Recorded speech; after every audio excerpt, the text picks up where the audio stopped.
Hello, everyone. My name is Sean Galloway, and I'm here with my co-author, Terry Mathis. Say hi, Terry. Hello, everybody. Thanks for joining us.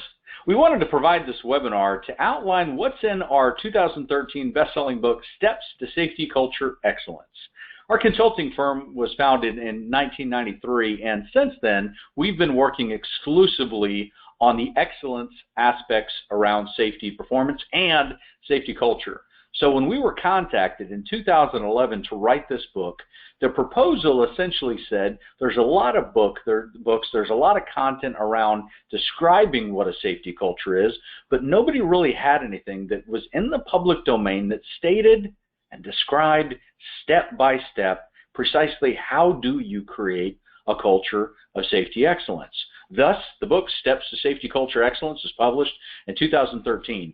Many organizations around the world are using this book to help them develop their own strategy and execute against not only how do they achieve excellence in safety performance, but also their sustainability mechanism, their culture. So that's what we were tasked to do. So we wrote this book. We've had a lot of organizations come back, and they had some questions around some of the methodologies and some of the models.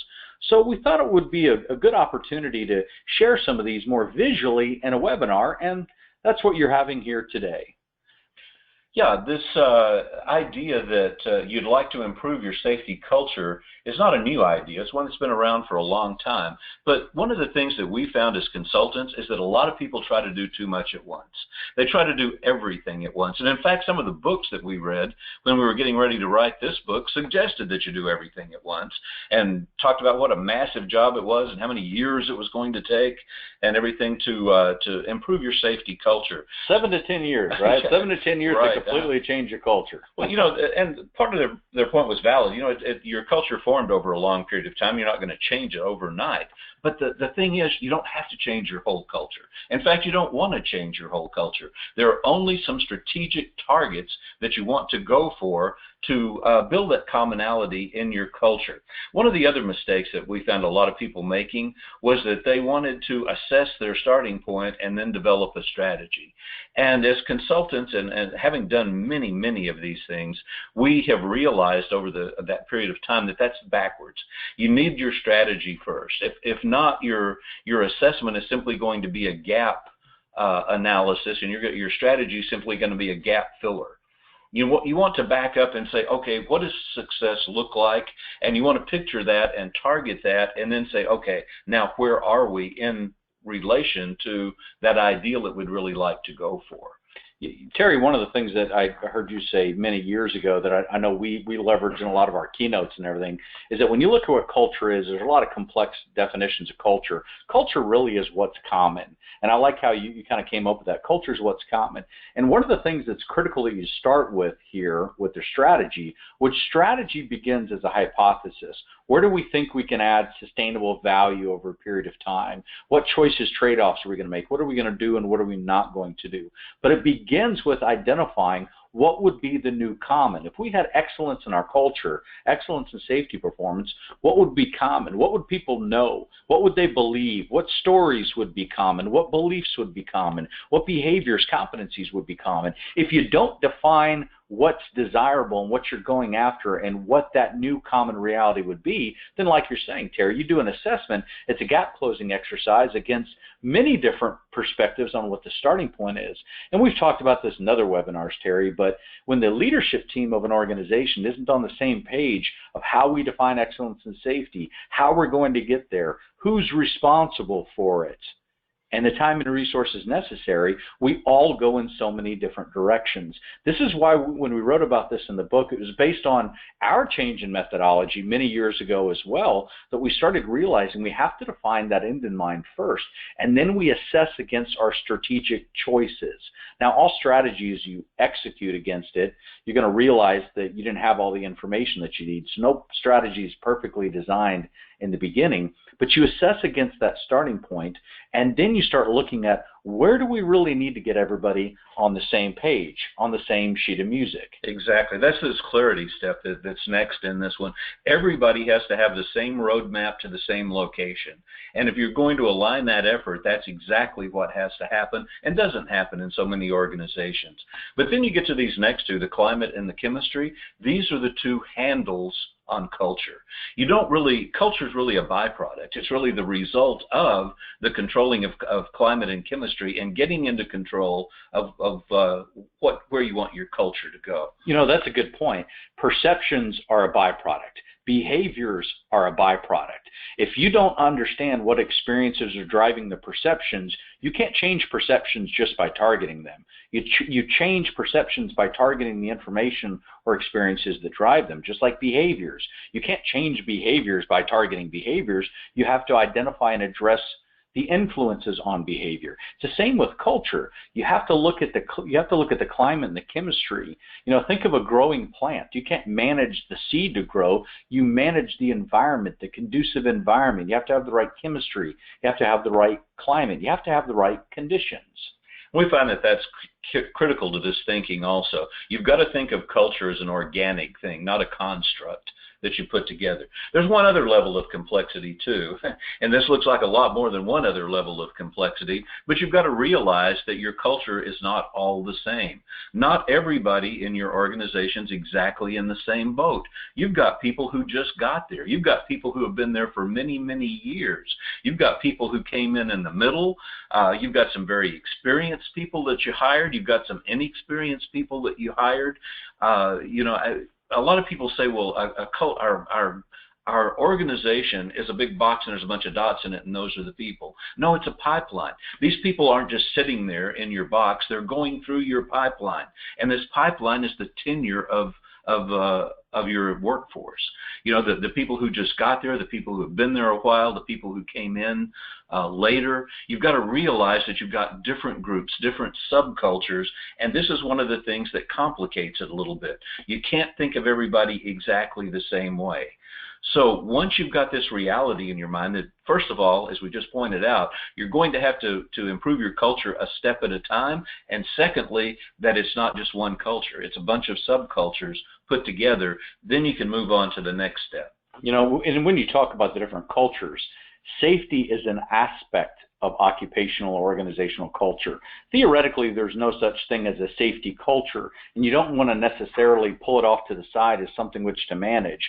I've yet to find an organization that is excellent in communication in all aspects of operations, but just not so in safety. Usually they're universal challenges or opportunities. But sometimes it is important to use language to get everybody to agree on certain things so we understand what we mean. Just like when we talk in the book about how we define safety, how we define excellence in safety. Those things are critical. So we use the term safety culture just to give it bookends, just so we have some common themes and some common understanding to manage within. But the most positive feedback we get about this book and all of our methodologies really is that you could directly apply this to all areas of occupational culture. Safety just happens to be something Terry and I are very passionate about. But one of the things that a lot of organizations have done, and we've said this too, you could go back and find some videos where Terry and I are speaking and we say this, you have to integrate safety into all aspect of operational activities. It has to be the way. Well, you could actually go too far with that sometimes. You end up disengaging people. You have to have a strategy. Imagine a business strategy in the marketplace, and their business strategy was focusing on just failing fewer customers. That wouldn't be a very successful business strategy. Yet when we look at how we typically manage safety strategically, there's a 4-step process that Terry and I have discovered that tends to be the most common safety strategy. Number 1, they review their incident rate. They look at their incident rate. Number 2, they set a new incident rate goal or objective. Number 3, they develop a list of things to do, initiatives, programs to implement. Number 4, they act on that. And then they're back to how did we do? Now, the problem with that is we all know to avoid that dangerous correlation causation trap, yet we fall precisely in it when we've done some things, we've had improved performance. Therefore, we've had improved performance because we were doing these things. Not necessarily. Sometimes it was normal variation. Sometimes you were successful in spite of the things that you were doing. So we have to look at this and say, what's the business strategy? Just like from a public company has a goal to increase market capitalization or increase their market share, strategy is a framework of choices. It's trade-offs. It's small bets that we make to determine how to capture and deliver value. Strategy is how do we win. So when we look at some of the elements necessary for strategy, you have to have a stated purpose. Why are we doing this? What's the narrative? What's the rationale? What's the reason? Why should other people be excited about this? We're not just talking about a strategy for basics, by the way. There's things you have to do to remain employed and to operate in certain areas. What we're talking about is excellence. We're talking about discretionary effort. You have to get people engaged in this.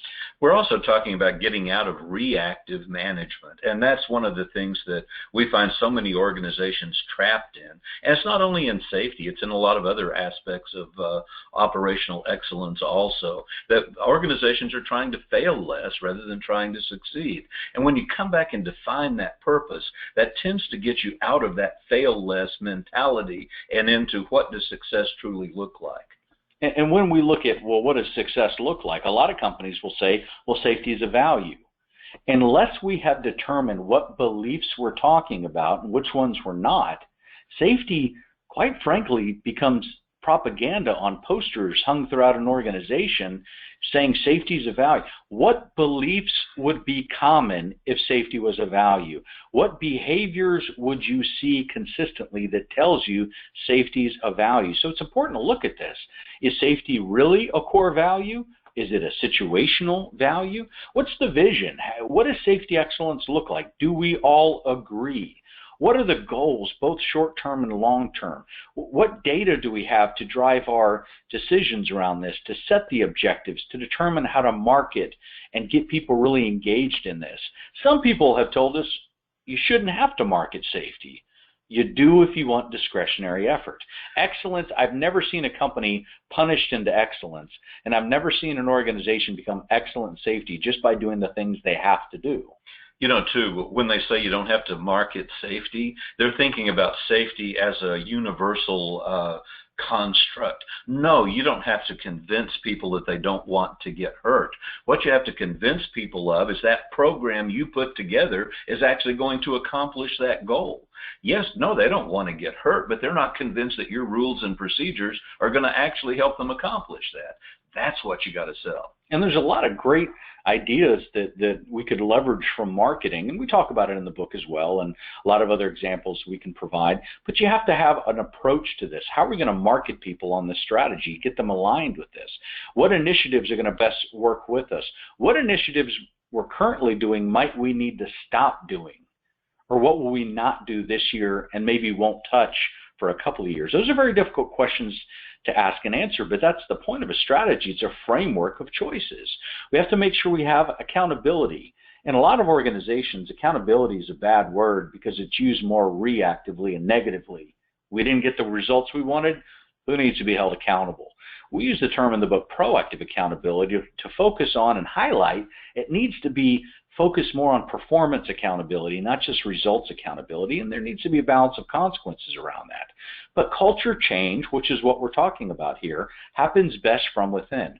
Who from within are the people that are going to help you grow these ideas, help things become new, become common? What measurements do we have in place that tell us that the things we're doing are adding sustainable value? Yes, we're going to be held accountable for injury rates reducing, but the challenge all of us will face at some point in time in safety is not getting to zero recordables, but knowing precisely how we got there. And the mindset, we can always improve. There'll always be a better way, and that's, of course, continuous improvement.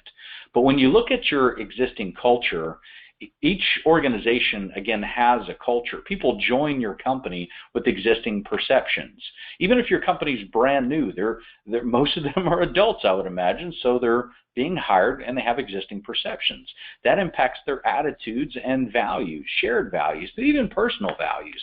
If I believe it's a good idea to stop a job for a safety concern, I'll make a different decision than if I don't believe that. If I believe my direct supervisor supports me doing something in safety, I'll make a different decision than if I don't believe that. When I decide to act on that belief, behave in a certain way, I have an expectation of what will occur. And Terry and I recognize that, in psychology, they teach you that all disappointment is based on a set level of expectations. If you've ever been disappointed, it's because your expectations aren't being met. Now, some of this should make sense. We should be able to follow the logic here. Now, here's what happens from a cultural perspective. If I have a perception it's a good idea to stop a job for a safety concern, and I act on that, and I stop the job for a safety concern, if I have a good experience, I don't tell a lot of stories about that because I expected to have a good experience. If I have a great experience, I might tell a couple of people because it exceeded my expectations. I'm pleasantly surprised. If I have a negative experience, well, this is where we realize in culture, the more negative the experience is, the louder the storytelling that either confirms or conflicts with the existing perceptions. We either manage the influences on the culture, or we will be managed by it. We manage the storytelling, or we will be managed by it. Consider in your organization, who has the loudest voice? Those trying to create the better, improved reality, or those trying to maintain the status quo? And that's why it's important that we first make these choices in the book. What do we want people to believe? What do we want them to do to be able to do? What decisions do we want them to make? What stories would we hear that would be common that tells us we're going in the right direction and our safety strategy is aligning perfectly and helping our business strategy? It's important to make those key choices first. And then you look at your existing culture. The first aspect you look at, of course, is the climate. And this climate, if you control it, is one of the greatest ways to control those perceptions that Sean is talking about. The climate, to a large degree, is how leadership interfaces with the workforce. What is it that connects the leaders with the workers? How is that interface managed, and what is that relationship that's created there? And we have what we call the 4 C's across here. Are our leaders and supervisors perceived to be committed to safety? A lot of times they're perceived to give it lip service, but not necessarily to really be sincere about what they're trying to do, that they'd like for it to happen, but that they're not really personally involved in it also. The caring part of this is a tremendous amount. Sean's pointed out on a number of occasions that people tend to react emotionally before they react intellectually to a lot of things. So do you really care about safety? Is safety about people, or is it about numbers? This caring can be communicated a number of different ways from leaders and supervisors, but if all they ever talk about are the numbers and the people disappear from it, then safety loses its human face. And when safety doesn't have a human face, it's just got a number, a blackboard with numbers. I'm sorry, a whiteboard these days. No, I'm sorry, a computer screen with numbers. You're right? dating yourself here. Oh my gosh, I'm old. But this idea of caring about safety being about people is hugely important in creating the kind of culture that you're looking for. Also, is there a sense of cooperation? Are leaders working with the workforce, or are they working on the workforce in what they're doing? Is safety a cooperative, collaborative effort, or is it a dictatorship in which the leaders say, by gosh, you better not get hurt or you're going to get in trouble? Now, one of the ways that can happen, and almost everything can happen good in an organization, is this thing called coaching. Coaching is how one person helps another person perform better. And by the way, it's not limited to safety. It's almost every aspect of business. One of the things that we've found, and we're going to be talking on this at some other conferences that are coming up soon, coaching is the leadership style of excellent organizations, because it's the leadership style that is continuously improving and expecting everybody to continuously improve. So how do your leaders and supervisors interface with your workforce? Is it a level of commitment, caring, cooperation, and coaching, or is it just command and control? Those are the other two C's that we see a lot of times replacing these four C's across there, and those are the organizations that have trouble and struggle trying to get to that level of excellence.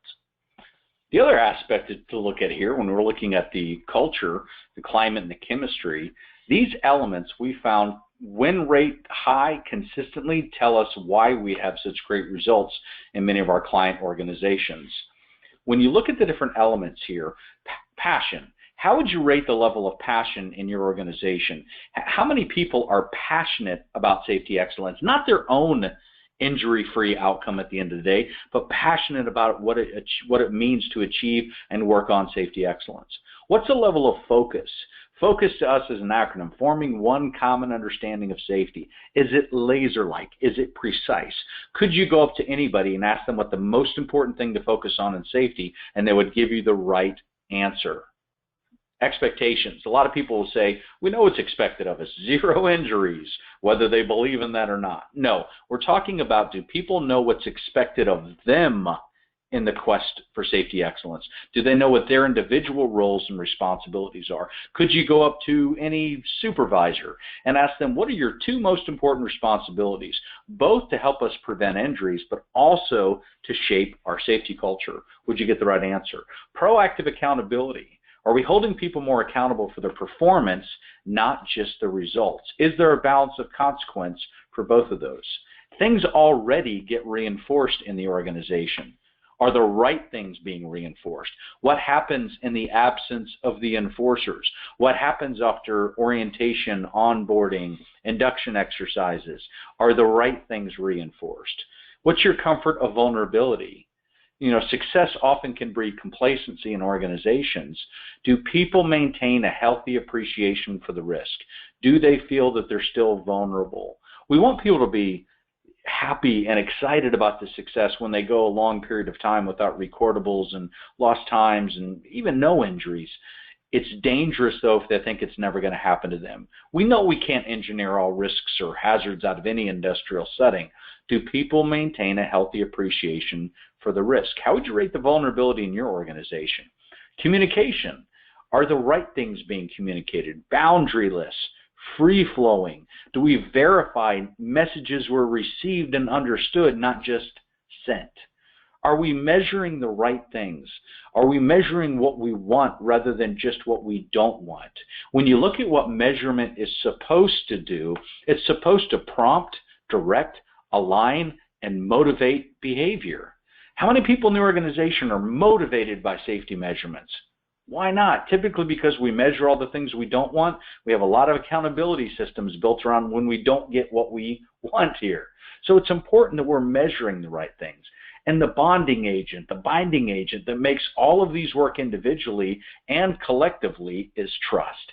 If people don't trust that the passion is real, if they don't trust why we're holding them accountable, if they don't trust what we're focusing on, if they don't trust what we're communicating, none of this is going to work. And as a special offer for those of you watching this webinar here today, Terry and I have developed several exercises that you can take the previous model and this one as well and work in collaboration with people in your organization and lead them through an exercise to define what your starting point is and where you're at on both the climate and the chemistry exercise. Terry and I in our consulting engagements and workshops have done this at least a couple of hundred times. Every single time it starts wonderful, insightful dialogue and discussion to help us understand why we have our current realities. Again, everybody has an existing culture. Perceptions, behaviors, they're all byproducts. If we don't know what's creating them, we don't know precisely where the leverage points are to try to help them excel. We talked a little bit already about marketing safety, but marketing has several different aspects to it. I gave a talk at National Safety Council not too long ago about giving safety a brand identity. You know, having it recognized, having spokespeople for it, all the things that branding can do, that branding does for other products. Wouldn't you like to have that happening for your safety program? Also, it's very powerful. Positioning also, and this isn't just priority of safety. This is where is safety in your overall strategy, which goes back to that vision and all the other steps that Sean was talking about in developing it. By the way, a lot of people say, well, this is what safety is going to be. Have you listened to your customer? You know, almost everybody that brands and markets anything else goes out and listens to their customer and finds out what they need and what they want and what they perceive that they need before they say, you know, here's the product that you need. Now, obviously, there's some things in safety that we can be very innovative, too. Bill Gates said nobody knew they needed an iPhone until I invented one. I think Steve Jobs said that, too. Yeah, I think you did. You're right. Yeah, Bill Gates said, darn Steve Jobs. He's always beating me to these other ideas out there. But, you know, there are innovative things you can come up with, but there are things that your workers need also. And it's amazing what's happened with a lot of organizations we've worked with when they just ask their workers, what do you need in safety? And they started putting their programs together around that rather than around what they thought they needed, which was sometimes was even more simple. And do people feel good? When people go out and do what you ask them to do in safety, what kind of experience do they get? Sean talked about how these experiences reform your perceptions. You know, what reinforces someone's decision to follow your safety guidelines and follow your safety programs? Do they really feel safer? Do they really feel more a part of the culture, or do they get beaten up for doing things like that because it takes longer? You know, as we've written this book and done a lot of workshops around this, you know, several people within organizations have said, yeah, but we have a name and logo. We don't necessarily need a name and logo. Branding is how people associate with a product, a service, a person, a company. That's what branding is. It's not exclusively a name and a logo. It's how somebody associates with something. Your organization, I would bet, has a safety brand. Is it perceived good? Is it perceived negatively? And on the voice of the customer as well, you know, back to how a strategy is really defined, our definition at least, it's a framework of choices to determine how to capture and deliver value. Customers, who are the customers of your safety strategy? Well, there's a lot of people at different points in times. Yes, we could say everybody's a customer, but, you know, out in the marketplace as well, if everybody's a customer, then companies tend to fail. So you tend to find your niche. You tend to find your key area. Who's the customer right now? If we're doing things, are we creating value? That's what this is all about. And sometimes the customer is not going to know necessarily what they need or what they want. A lot of organizations, you know, that's why they maintain the phrase better practice rather than best practice, because they know we can always be better. We know that there's always a way that we can improve. And that's the part of this continuous improvement is, are we marketing in a way to solicit buy-in, to get people engaged in this? And if we're doing things in safety, is it creating the movement both in the hands and feet and hearts and minds? And that's what's really important about measuring the right things, not just your lagging indicators and leading indicators. And a phrase that Terry and I coined a couple of years ago, transformational safety indicators, where you measure the most important things and also the contribution of value between activities and results. But the balanced scorecard idea from Kaplan and Norton in the 90s, it's been critical for business objectives. And in safety, Terry, you wrote one of the first pieces on this many years ago, but you have to look at it from multiple sides. You know, for example, if you're training, let's look at manage, decide the things we're doing to affect safety. If we're not measuring whether training is changing what people believe or changing what they do, and we're only measuring we did some training, we had improved performance, that's where we sometimes can lull ourselves into a false sense of confidence. We did some things, that's why we had the results. Sustainability, is it going to sustain?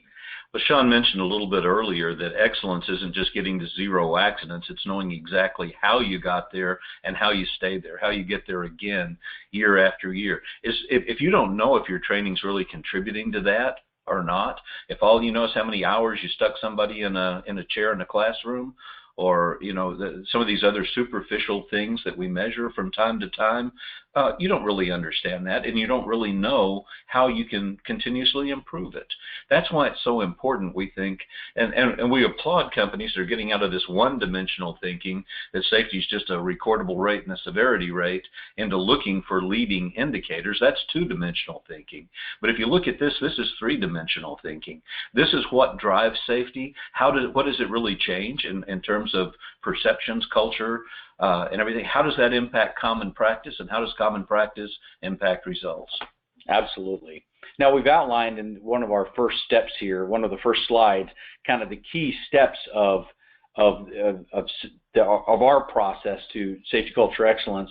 But each one of these steps are milestones. So each one of them has a step built within. And what's important is that you don't necessarily follow this milestone 1 by milestone 2. Organizations are going to be at different starting points. And that's why we encouraged in the book to read it all the way through and then come back and look at where you're at and where you could add the most value. And almost every organization looks at some of these things and says, "We already do that. We're already there. We've already accomplished that." We know that you're not at a zero starting place when you're building your safety culture. You've already got a safety culture. But if you'll back up and look at this step by step, I think you'll find where your additional opportunities for further improvement are. And if you'll do them a little at a time, I think you'll find that you're making progress on a daily basis toward your goal of improving your safety culture, and can get into this continuous improvement mode over a period of time by following it step by step this way. And we really believe, in our consulting experience with our clients, these are the major pieces that we have seen make the biggest difference out there for them. So this isn't just theoretical. We didn't sit in an ivory tower somewhere and dream all this stuff up. It all came right out of the field, right out of consulting projects with real clients who have real problems out there in the real world and have solved them by addressing these particular issues. So we hope we've been able to provide additional value. We hope you've enjoyed the book. We hope if you've already read it, this gives you some additional insights into it. We'd love to continue the discussions outside of this webinar here today. If you'd like to contact us through the different social groups, or if you'd like to speak to Terry or me privately, please contact our firm, and we'd love to carry the conversations forward. We thank you so much for your attention and interest in this topic. It's something Terry and I are very passionate about. We have a couple of more books that are going to be coming out soon, and of course we have all our articles, podcasts, videos, blogs. All of those can be accessed on our Insights page. But most importantly, we thank you for your dedication to safety, and we look forward to the opportunity to meet you in person one day.